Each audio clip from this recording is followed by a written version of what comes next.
Hello friends, welcome back to my channel twinning journey. আজকে সবার সাথে শেয়ার করব ক্ষীরের পাটিসাপটা বানানোর ভীষণ সহজ রেসিপি। এই রেসিপির প্রত্যেকটা স্টেপ ফলো করলে আশা করি আপনাদের পাটিসাপটাও একদম পারফেক্ট হবে। তাহলে আর কথা না বাড়িয়ে চলুন পুরো রান্নাটা দেখে নিই। প্রথমেই আমি 1 কাপ পরিমাণ সুজি নিয়েছি আর 1 গ্লাস জল দিয়ে এই সুজিটাকে 2 থেকে 3 ঘন্টার জন্য ভিজিয়ে রাখছি। এতে করে সুজিটা নরম হয়ে ফুলে উঠবে আর ভীষণ সুন্দরভাবে মজেও যাবে। ফিরে এলাম 2 ঘন্টা পরে।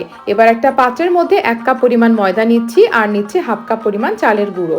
আমি যে পরিমাণে সুজি নিয়েছিলাম সেই সেম পরিমাণে ময়দা নিলাম আর তার অর্ধেক নিলাম চালের গুঁড়ো।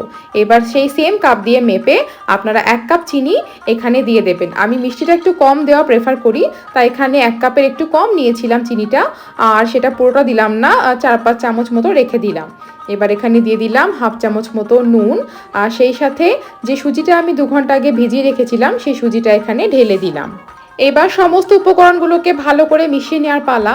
আপনারা যে কোনো হাতার সাহায্যে মিশিয়ে নিতে পারেন। আমি এই ছোট হুইস্কারটা ইউজ করেছি, এটা একটু ড্রাই হয়ে রয়েছে। এখানে আমি এবার জল অ্যাড করব।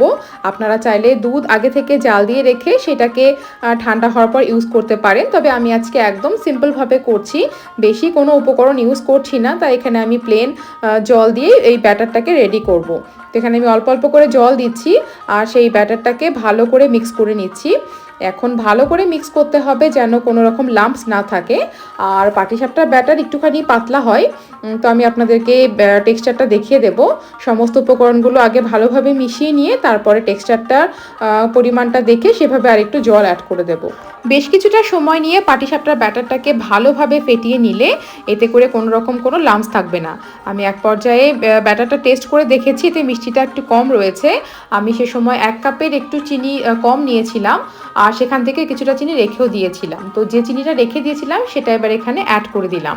আপনারা এই পরিমাণ সুজি, ময়দা, চালের গুঁড়োর জন্য 1 কাপ পরিমাণ চিনি ইউজ করলে সেই মিষ্টিটা একদম পারফেক্ট হবে। আমি মিষ্টি একটু কম পছন্দ করি বলে একটুখানি কম চিনি নিয়েছিলাম। আমার হেল্পিং হ্যান্ডরাও চলে এসেছে, তারাও একটু একটু করে ফেটিয়ে দিয়ে যাচ্ছে। তো এইবার আমি ফাইনাল টেক্সচারটা দেখাচ্ছি, আপনারাও এইরকম টেক্সচার রাখবেন, এতে করে পাটিসাপটা একদম পারফেক্ট হবে। এইবারে ফ্লেভার অ্যাড করার পালা। আমি 3-4টে এলাচের খোসা ছাড়িয়ে বীজগুলো বার করে নিয়েছিলাম, সেটা এখানে ডিরেক্ট দিয়ে দিলাম। আমার হাতে সময় কম ছিল তাই এলাচের গুঁড়ো করতে পারিনি। আপনারা সময় থাকলে এলাচটাকে ভালো করে গুঁড়ো করে সেই পাউডারটা এখানে দিতে পারেন। এই হচ্ছে পাটিসাপটার ব্যাটারের ফাইনাল টেক্সচার। একদম এই টেক্সচারটা করে নিয়ে তারপর আপনারা পাটিসাপটাগুলো বানালে পাটিসাপটা কড়াইয়ের সঙ্গে লেগে যাবে না, খুব সুন্দরভাবে উঠে যাবে।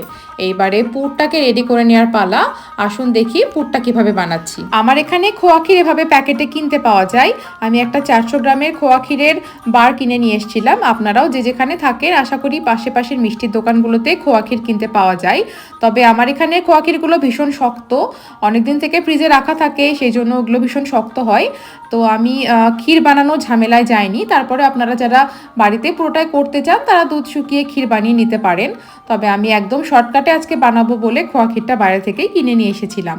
এবার খোয়া ক্ষীরগুলো ভীষণ শক্ত, তাই একটা গ্যাসে একটা ছোট প্যান বসিয়ে দিয়েছি আর ক্ষীরের টুকরোগুলো ছোট ছোট করে কেটে নিয়ে তার মধ্যে অল্প একটু দুধ দিয়ে মিডিয়াম টু লো আঁচে 5 থেকে 7 মিনিটের জন্য রেখে দিয়েছিলাম। আস্তে আস্তে ক্ষীরটা নরম হয়ে এভাবে মেল্ট হয়ে গেছে। এবার এটাকে একটা খুন্তির সাহায্যে দুধের সাথে ক্ষীরগুলোকে ভালো করে মিশিয়ে দিচ্ছি, এতে করে ক্ষীরটা আবার আগের অবস্থায় ফিরে আসে, একদম সফট হয়ে যায়। এটা আরও 2-3 মিনিট মতো নাড়াচাড়া করতে করতেই একদম খুব সুন্দর একটা টেক্সচারে চলে আসবে। তখন এটাকে পাটিসাপটার মধ্যে আমরা পুর হিসাবে ইউজ করতে পারবো। দেখুন খোয়া ক্ষীরটা একদম পারফেক্ট একটা টেক্সচারে চলে এসছে। এটাকে এবার আমি ইজিলি পাটিসাপটায় পুর হিসাবে ব্যবহার করতে পারবো। এবার কড়াই বসিয়ে দিয়েছি গ্যাসে।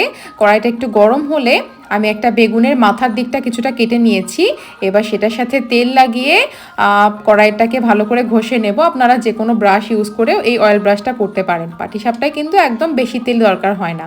এবার একটা ছোট হাতার সাহায্যে 1 হাতা মতো ব্যাটারটা তুলে কড়াইটা গরম হওয়ার পর তার উপরে আমি ব্যাটারটা ঢেলে দিলাম আর হাতার পেছনের দিক দিয়ে চারদিকটা স্প্রেড করে দিলাম। গ্যাসের আঁচটা অবশ্যই মিডিয়াম টু লোতে আছে। এইবারে এইটা অল্প একটু টেনে যাওয়ার পরে যখন দেখতে পাবো কাঁচা ভাবটা কেটে যেয়ে একটু শুকিয়ে এসছে, তখন এখানে আমি ক্ষীরের পুরটা অ্যাড করে দেব। এবার ক্ষীরের পুরটাকে হাতের সাহায্যে একটা দলা পাকিয়ে নিয়ে পাটিসাপটার একদম শেষে প্লেস করতে হবে, আর তারপর খুন্তির সাহায্যে পাটিসাপটাটাকে এভাবে আস্তে আস্তে রোল করে দিতে হবে। পুরোটা রোল করা হয়ে গেলে খুন্তির সাহায্যে চেপে চেপে পুরটাকে চারিদিকে ছড়িয়ে দিতে হবে। এতে করে খাওয়ার সময় একদম প্রথম থেকেই প্রত্যেকটা বাইটেই মুখে ক্ষীরটা পড়বে। আমি পাটিসাপটাটা একটু লাল লাল পছন্দ করি, তাই উল্টানোর পরেও আরও 30 থেকে 40 সেকেন্ড মতো কড়াইয়ের ওপর রেখে উল্টে পাল্টে লাল লাল করে ভেজে নিই। যারা একটুখানি সাদাটে পছন্দ করেন তারা এখনই তুলে নিতে পারেন। তো আমাদের পাটিসাপটাটা রেডি হয়ে গেছে। দেখলেন তো একদম ইজিভাবে কিভাবে খুব সুন্দর পটাপট পাটিসাপটা তৈরি হয়ে যায়। তো আপনারা যারা পাটিসাপটা বানাতে ভয় পান, আশা করি ভিডিওটা দেখলে তাদের একটু হলেও হেল্প হবে। ভিডিওটা ভালো লেগে থাকলে অবশ্যই কমেন্টে জানাতে ভুলবেন না। আর যদি বাড়িতে বানিয়ে থাকেন তাহলে আমাকে ফিডব্যাক তো অবশ্যই দেবেন। আরও একটা ব্যাপার বলে দিই, সেইটা হচ্ছে আমি যে পরিমাণ ইনগ্রিডিয়েন্টস ইউজ করেছিলাম তাতে 28 থেকে 30টা মতো পাটিসাপটা হয়েছে।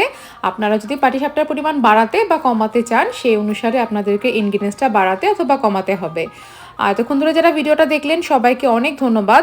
যারা ফেসবুক থেকে ভিডিওটা দেখছেন তাদেরকে বলবো আমার পেজটাকে ফলো করে পাশে থাকবেন। ভিডিও ভালো লেগে থাকলে অবশ্যই একটা লাইক শেয়ার কমেন্ট করবেন।